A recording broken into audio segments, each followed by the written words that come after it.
Je voudrais dire un mot de la fascination de certains auteurs, intellectuels, penseurs, pour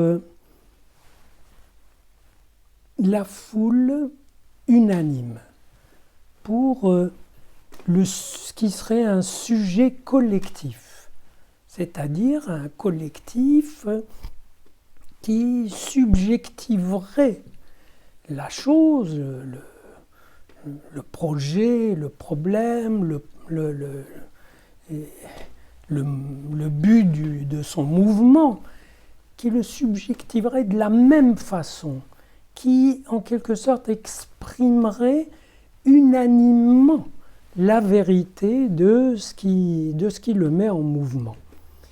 Et je me souviens, on avait en son temps parlé de la fascination du philosophe Michel Foucault pour la foule iranienne acclamant Khomeini. Il était absolument émerveillé, ébloui que cet homme Khomeini ait soulevé un tel enthousiasme, une telle unanimité. Bref, la révolution islamique en Iran l'avait réellement ébloui. Et moi, je relève d'une culture de l'exception, où je me dis quand même, les gens qui avaient trimé en Iran pour essayer d'introduire un peu de modernité, etc., ils étaient écrabouillés, écrasés, enfin comme si c'était des criminels.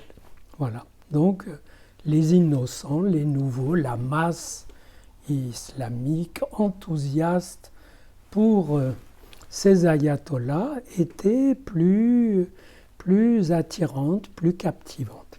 Mais j'ai vu aussi chez un autre philosophe beaucoup plus récent, chez Alain Badiou, et lui, il a vraiment cet idéal du sujet collectif, même sur le plan esthétique.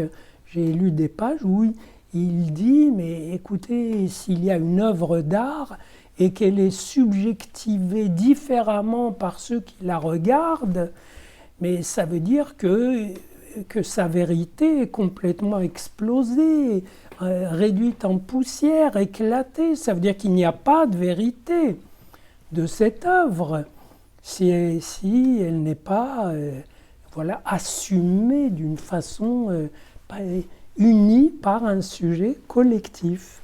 Voilà, moi je ne vois pas d'inconvénient à ce que la vérité d'une œuvre soit disséminée, soit vécue différemment par tous ceux qui regardent cette peinture.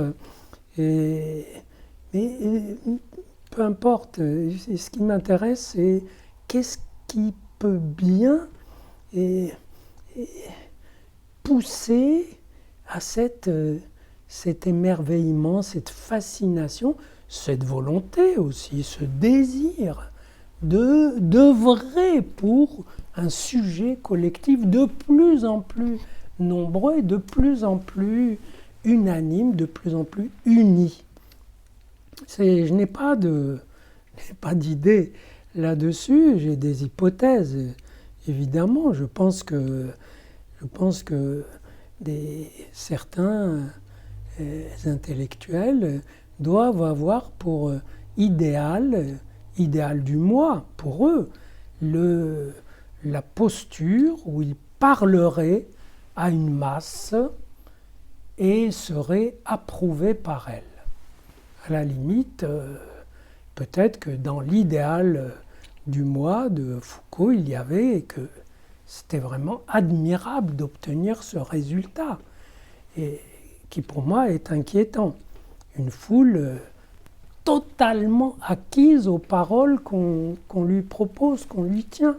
Moi, je n'ai vu cet unanimisme que dans les régimes totalitaires, et celui de l'Iran en était un et en est un. Et les foules nazies, les foules communistes, on s'aperçoit après que c'était préparées, organisées, mais enfin, elles étaient là. Ce n'est pas leur double qui était là.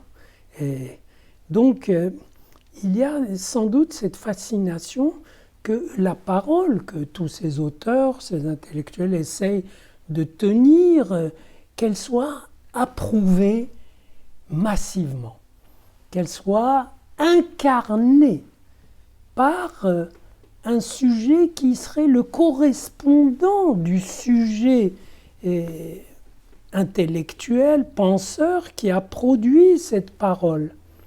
Voilà. La foule acquise au marxisme, applaudissant par millions, assumant par millions la parole du penseur Marx, qui lui dit ce qu'elle devait faire, et ce qu'elle a fait, et ce qu'elle fera.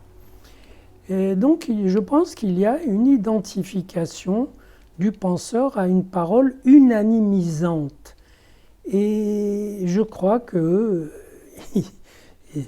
enfin, je n'ai pas cet idéal, c'est clair, et je pense que une parole qui produit cette unanimité, qui serait déjà répétable à des millions d'exemplaires, est pour moi suspecte. Je veux dire que si je tenais une parole devant un groupe, déjà un groupe réduit, et qu'ils la reprennent et la répètent, et que je la retrouve clonée en différents exemplaires, de plus en plus nombreux, ça m'inquiéterait. Il y a quelqu'un que j'ai vu vivre cette expérience, c'était Lacan, dans le milieu psychanalytique, dans l'école qu'il avait fondée, et qui tournait de plus en plus le moulin de son discours, qu'il appelait le discours psychanalytique, qui était en fait le sien, qui est bien capitonné pour lui, avec ses signifiants à lui, où il se trouvait bien, et où les autres, pour se trouver bien, devaient le répéter.